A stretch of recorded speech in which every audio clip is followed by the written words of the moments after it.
এই মুহূর্তে age music বাজছে পহলমপুর চাল্লাতলা বা পালপাড়া কালী পুজো উপলক্ষে।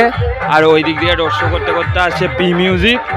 এক্ষুনি কম্পিটিশান একটা বড় হবে, বড় লেভেলের একটা কম্পিটিশান হবে। এখানে এজ মিউজিক নর্মাল গান বাজাচ্ছে এখন।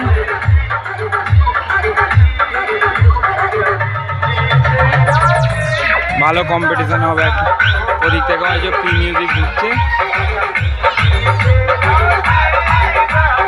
ওদিক থেকে পি মিউজিক আসছে।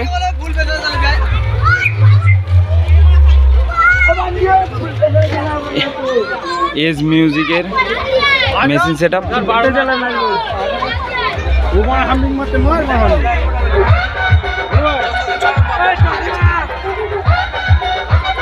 তিনটে পিভিটি 701, 4টে সিএ কুড়ি নিয়ে কম্পিটিশন করবে এজ মিউজিক।